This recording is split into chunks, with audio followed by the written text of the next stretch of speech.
राधे राधे। हरे कृष्णा। कैसे हो आप सभी लोग? आशा करती हूँ आप सभी परम मंगल में होगे, स्वस्थ होगे, अच्छे होगे। सबसे पहले आप सभी को कार्तिक पूर्णमासी की अनंत और अनंत शुभकामनाएं। साल की सबसे बड़ी पूर्णमासी है। वैसे ही कार्तिक का महीना साल का सबसे बड़ा महीना बोलते हैं, क्योंकि कार्तिक के महीने में जितना हो सके पूजा पाठ करने का बहुत अनंत गुना फलों की प्राप्ति होती है। वैसे तो सारे ही महीने भगवान श्री हरि विष्णु को बहुत ज्यादा प्रिय है, लेकिन अगर मैं कार्तिक महीने की बात करूं तो कार्तिक का महीना भगवान श्री हरि विष्णु को बहुत ज्यादा प्रिय है, क्योंकि ये महीना श्रीमती राधा रानी द्वारा रचित है। इस महीने का जो निर्माण किया है वो श्रीमती राधा रानी ने किया है, इसलिए कार्तिक का महीना बहुत अच्छा है। कार्तिक में स्नान, कार्तिक में दीपदान, तुलसी पूजा, कार्तिक में कथा सुनना, तुलसी परिक्रमा, तुलसी विवाह, देव उत्थान, एकादशी, बहुत सारी चीजें आई हैं। लेकिन अब आने वाली है कार्तिक की पूर्णमासी। आने के वाली है, बस आ ही गई है।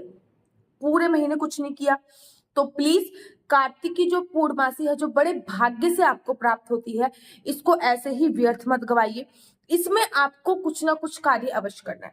नंबर 1, अगर आप पूर्णमासी का व्रत प्रारंभ करना चाहते हो तो आप कार्तिक पूर्णमासी से पूर्णमासी का व्रत अवश्य प्रारंभ कीजिए। पूर्णमासी का व्रत प्रारंभ करने के लिए कुछ बातों का आपको ध्यान रखना होता है।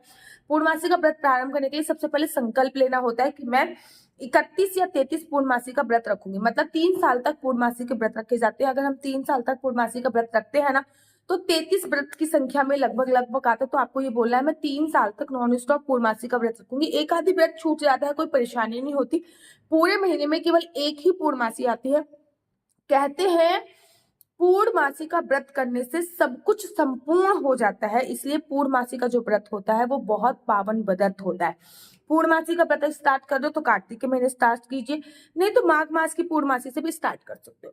पूर्णमासी के व्रत में नमक का खाना खाने की मनाही होती है। पूर्णमासी के व्रत में एक समय भोजन कर सकते हैं, लेकिन पूर्णमासी के व्रत में मीठा भोजन ही किया जाता है। पूर्णमासी के व्रत के नियम कुछ इस प्रकार होते हैं। शाम को एक दिन पहले बहुत हल्का खाना खाना होता है। चतुर्दशी वाले दिन बहुत ही हल्का खाना खाना होता है। चतुर्दशी वाले दिन पृथ्वी शयन करना होता है। पूर्णमासी वाले दिन सुबह सुबह ब्रह्म मुहूर्त में उठना होता है। पानी में कुछ ना कुछ डाल के स्नान कीजिए। देखिए, पूरे महीने अगर आपने कार्तिक स्नान नहीं करा, पंच भिखु व्रत भी नहीं किया, तो एटलीस्ट पूर्णमासी वाले दिन तो कम से कम कार्तिक स्नान कर लीजिए। सुबह सुबह पानी में गंगा जल डाल के नहाइए और पूरे शरीर में आप लोगों को तिल का उपटन लगा के स्नान करना है, या फिर आंवले का उपटन लगा के, आंवले का चूर्ण लगा के स्नान करना होता है। सुबह सुबह स्नान कर लिया, अब आपको बारी आती है अपने बाल गोपाल लड्डू गोपाल को उठाने की। सुबह सुबह ही ब्रह्म मुहूर्त में अपने बाल गोपाल लड्डू गोपाल को पंचामृत से उठाइए, क्योंकि कार्तिक की पूर्णमासी बहुत बड़ी पूर्णमासी होती है। ऐसे में भगवान श्री कृष्ण जी को पंचामृत से स्नान कराइए। घर पे जुगल जोड़ी सरकार है तो उनको पंचामृत से स्नान कराइए। उनको पंचामृत से स्नान कराने के बाद उनको सुंदर वस्त्र पहनाइए।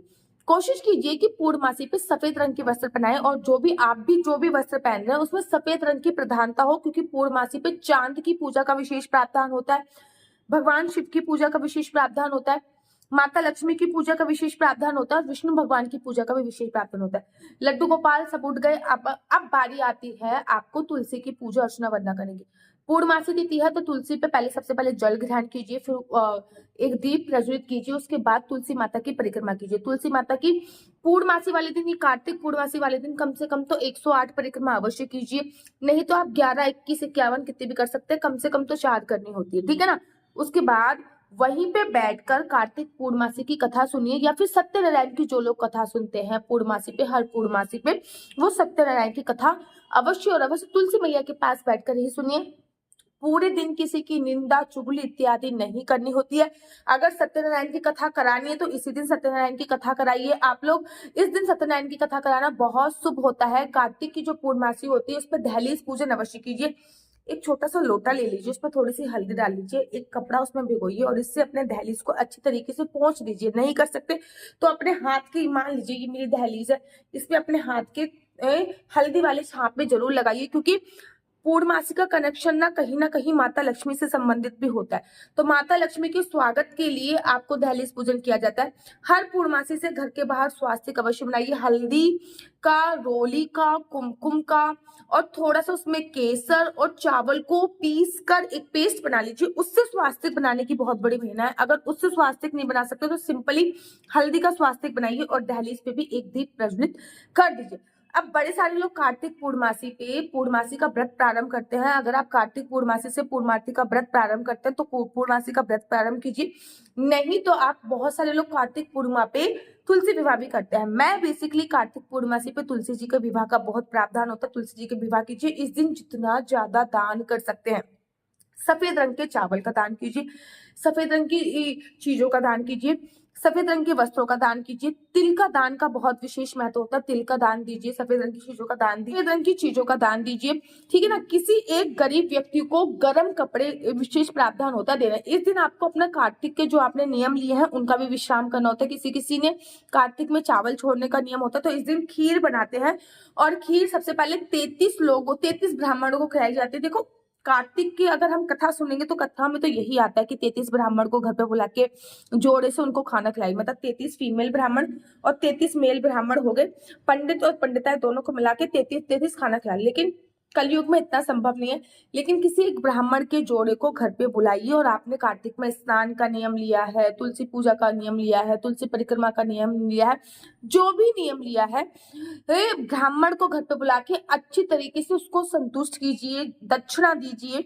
कम से कम एक को, वैसे तो 33 का नियम है, लेकिन 5 बुला सकते हो तो और भी अच्छी बात है, 5 नहीं बुला सकते तो कम से कम एक तो अवश्य बुलाइए।